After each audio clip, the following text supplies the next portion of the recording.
Hello everybody, I'm Nick, and in this video I'm going to show you how you can add the JSON Web Token Authentication and Authorization support in your ASP.NET Core application. If you like that type of content and you want to see more, make sure you subscribe, ring the notification bell, and for more training, check out nickchapsas.com. Okay, so let me show you what I have here. And actually, I want to point out that I'm not going to be explaining what the JSON Web Token is or a JWT, because I already have a video on that, which you can check in the description below. But there's also tons of other videos going really in depth with the topic. It is a generic topic, it's not specific to ASP.NET Core, and I want to focus on the implementation itself and show you how you can use it in a very nice way. Let me show you what I have here. I have this movies API, and that's what we're going to be dealing with directly in this video.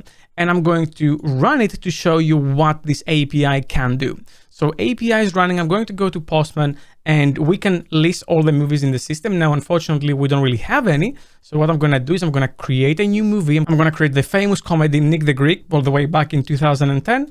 So that is now created in the system. I can list it in that previous endpoint, as you can see, or I can get it using an ID. Now, I made a bit of a mistake. It's actually released in 2023, and it's also an action movie, not just a comedy. So I can update it, and in the end, I can simply just delete it. Now, this API does not have any form of authentication or authorization. I don't need to be someone or validate that I am someone to be able to call it. So my controller looks just like this. I have an API controller attribute, a route, implemented the controller base, and that's how my endpoints look. Now, don't worry that I'm using controllers. I'm also going to cover minimal APIs in a second later in the video. So how do I add JSON Web Token support? Well, it all starts with a NuGet package. I'm going to go to NuGet packages, and I'm going to add the Microsoft.ASP.NET Core.Authentication.JWT bearer. And yes, I know it's pronounced JWT for some reason.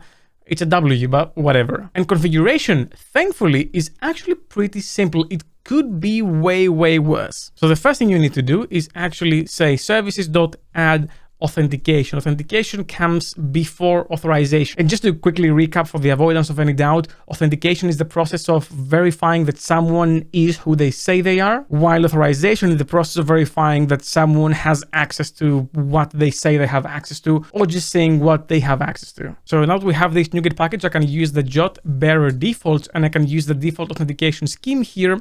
But another approach, if you want to just update all the defaults, is to do something like this. You can set the default authentication scheme, the default challenge scheme, and the default scheme all at once. And now with that NuGet package, we also get this add JWT bearer method, which adds the support we need. So in here, we're going to configure what we want to validate for our JWT. And just to quickly recap what a JWT looks like, here I have a JWT generated from one of my own services. We're going to be taking a look at that in a second. And first we have the header, which contains the type of the token and also the algorithm used to generate the signature. Then we have a bunch of standard claims and custom ones. So JSON Web Token ID is a standard one, same with subject and all of these ones over here. And then we have a few custom ones, email, user ID, admin, and trusted member, which I created. And then you have an issuer and an audience. The issuer is who created the token, and audience is who is this token intended for. So think of, I don't know, Google authentication, creating a token for you to use in Google Slides. Maybe you don't have access to Google Docs with that thing. So that token can only be used in Google Slides, even though it was generated by Google and it is a valid token. And then in the end, both the header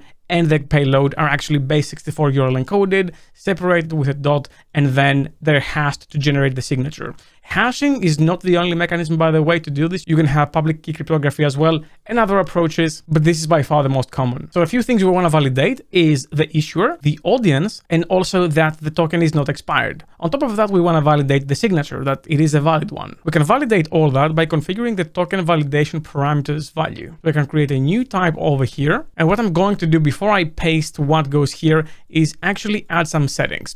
So for the purposes of this video, I'm going to keep these here. However, you would not store the key here. You would store it securely in a service-specific design to store tokens like Azure Key Vault or AWS Secrets Manager. If you want to know how you can do this with AWS Secrets Manager, I actually have a video on that topic. But you should never have it in the settings like this. Not only is it not secure, But if you want to rotate that token as the application is running, this limits you significantly. You have to redeploy and then you have to keep track of multiple keys. It becomes very tricky. But for this video, I'm just going to leave it here just so you can grab the code from the description and use it for your own purposes. So now with these things set, I'm going to just show you all the parameters we have to specify here. And these are sort of the minimum ones you need. So we have the valid issuer, which we passed down from configuration, valid audience as well, then the issuer signing key, and that is a new symmetric key in this case, which we get from the settings. Again, like I said, you really want to load this from somewhere that is designed to store and load these things. And then we say that we want to validate the issuer, the audience, the lifetime of the token, so that it is in effect, because you can actually future issue one, but also that it is not expired. So all of these things have to be specified as true. And also that you have to validate the issuer signing key, because that's ultimately what makes the JWT so powerful. The fact that it is this stateless construct that all you need to do is validate the signature, and then the rest is valid and true. Because if the signature is valid, then the rest of the thing must be, because for the hash to be valid, the payload and the header have to also be valid. So this is everything we need. And then the next thing we need is the add authorization call. So I'm going to add it as it is, bare bones, nothing in it. And then I'm going to go all the way down to the middleware area.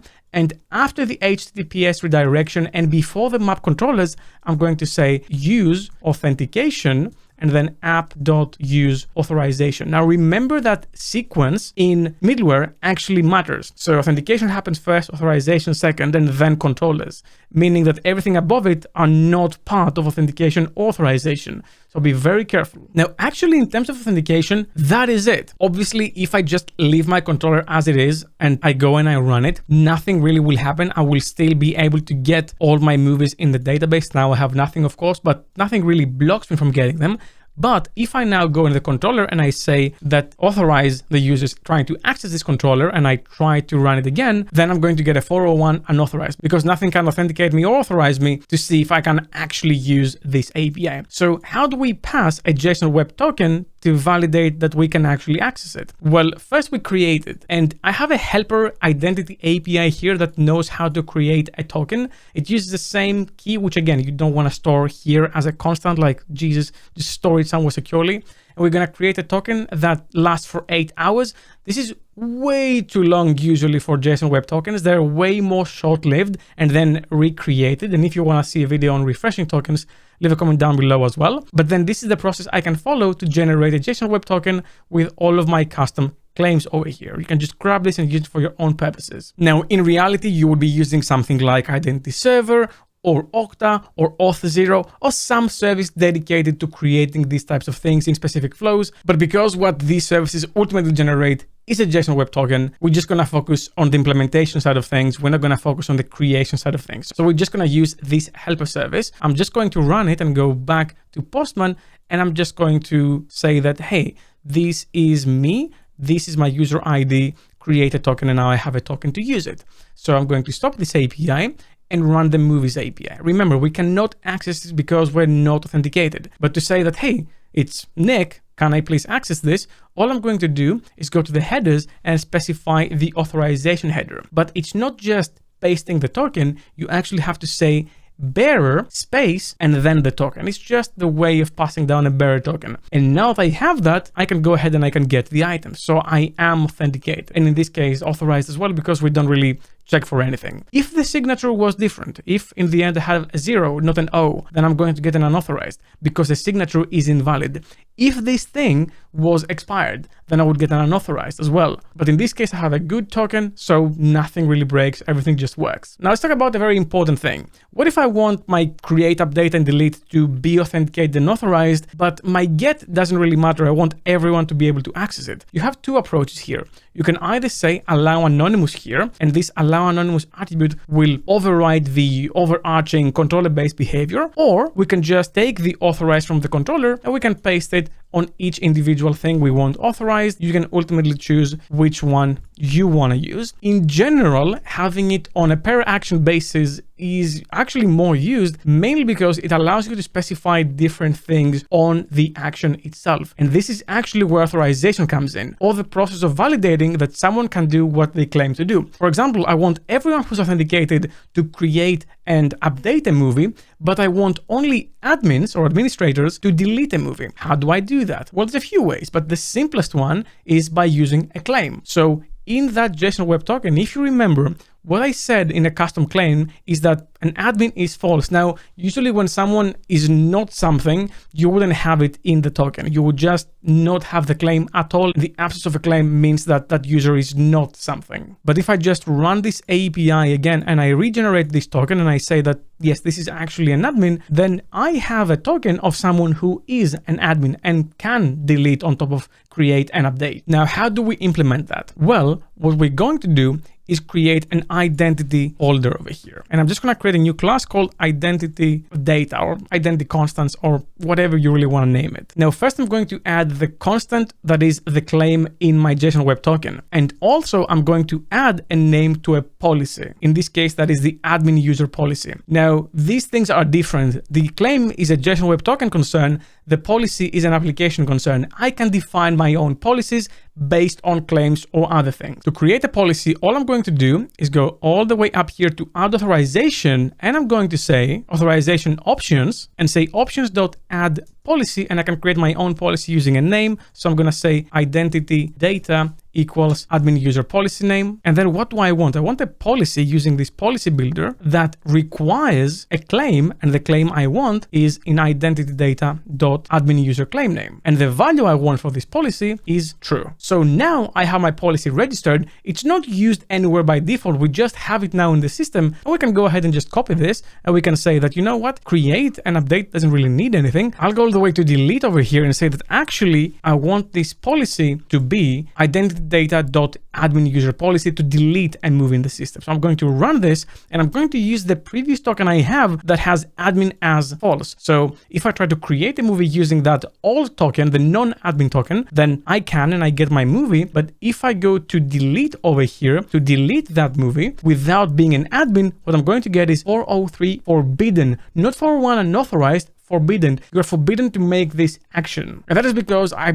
just don't match the profile that the policy requires me to have, which is having the claim as true. Now, if I go and I use this new token over here, which is an admin, then I can go here, replace this, send, and now it is deleted and it no longer exists in the system. And that is it. Now you can go even deeper and have multiple policies and mix and match on different things and customizations, but this is the most basic way of making a policy. However, some people prefer to validate based on a single claim without using a policy. And one of the preferred ways is to actually create a custom attribute which validates claims. So what I'm going to do is create a new attribute called requires claim attribute over here, and I'm going to have that be an attribute used on classes or methods, and it's going to extend application and implement authorization filter. If you needed an async version of this, there's async authorization filter. We don't need async in this case, so I'm just going to use this. And all you get is an on authorization method. Now, this is not usable with minimal APIs because of how the filtering works there. However, for controllers, this does work. If you want to have the equivalent of this in minimal APIs, you have to use a minimal API's endpoint filter. And now here, all we need to pass down is a claims name and a claims value that we expect. And then all we need to say in on authorization is, hey, if this user doesn't have this claim with this value, then say forbid or unauthorized, depending on how the flow works in your application. The reason why I say that is because in this example over here, what we're going to say is actually authorize first and then requires claim second. And all we need here is actually the identity data dot admin user claim name, and the value needs to be true. And if we do that, I'm going to put a breakpoint in the attribute and then go ahead and debug the application. And again, the same way as before, I'm going to revert to the alt token. In fact, first I'm going to generate a movie. So the movie is created, take that ID and then try to delete that movie with the valid token. And let's see what happens. Oh, request comes in here. We have the context, we have everything. And then the claim name is admin and the value we expect is true. Is that true? Well, let's see. Claims principal over here. And then we have all the claims and one of them is admin true. So it will be validated. So it will have it will step out of it and the action will in fact happen. Okay. If we use the alt token and we try to do the exact same thing, then we come in here, but the user claim, as you can see in the claims, is actually false. So it's going to fall in here, say forbidden, and then return 403 forbidden because we are authenticated but not authorized. That's another way you can get clever and have a handy approach in claim-based authorization, and you can take this in any direction you want, really. Now, if you were to be using minimal APIs, all of those things are actually still valid. The difference would be that, yes, you can, for example, say map post, and let's have a movies endpoint over here and return results.ok, for example. Now you can pass down an authorized attribute over here and all of that will still work, or requires claim, like that is just valid C#. However, in minimal APIs, we actually prefer the extension method approach. So we're going to say require authorization, and you can create your own extension for the claims and everything, but you can pass down like a policy over here. You can see all the parameters. You can pass down multiple policy names as well. But in this case, if I just say identity data dot admin user policy name, this will be the same thing as having the attribute with the policy name. Now, the last thing you might be interested is actually Swagger support, because if I just go ahead and I run this API as it stands, I can go in Swagger, and even though I can see all of my endpoints, I can't see a way to actually authenticate with the token. So how do I do that? Well, it's actually quite simple. All I'm going to do is create a new directory called Swagger, and I'm going to bring two files in here. The first one is called configure Swagger options, and we're going to contain all the Swagger related options in here. And this will need to implement the iConfigure options and then have the Swagger gen options file in here implemented, and we have the configure method in here. And I'm not going to bore you with typing all of this, but ultimately what you need is a security definition, and we say that this is a bearer token, specify that it's located in the header, authorization, HTTP, JWT, bearer, everything is here. Same with the add security requirement, and really that is it from that front. And then once you have that, you actually need to register it in the program.cs. So all the way up here, we're gonna go here and register the iConfigure options interface with its implementation. And once that's in place, all I'm going to do is just run it. And now if we go back to Swagger, as you can see, I have this authorize button, which I can click and provide the JSON web token. So we're gonna go all the way back here, copy just the token, you don't need anything else, and just paste it here, authorize. And if I go to create a movie, for example, and say try it out, paste it, and then execute, no problem, it all worked, it was created. If I just say padlock and log out, and I try to do this again, I'm going to get a 401, hey, you cannot do this. So now we also have Swagger support. This is it for all the basics. You can take it in any direction you want from this point on. I do go way more in depth in my REST API calls on every single one of those avenues. However, you are now on the right track and you can take it everywhere you want from that point. Well, that's all I had for you for this video. Thank you very much for watching. Special thanks to my Patreons for making videos possible. If you want to support me as well, you're going to find the link in the description down below. Leave a like if you like this video, subscribe, more content like this, ring the bell as well, and I'll see you in the next video. Keep coding.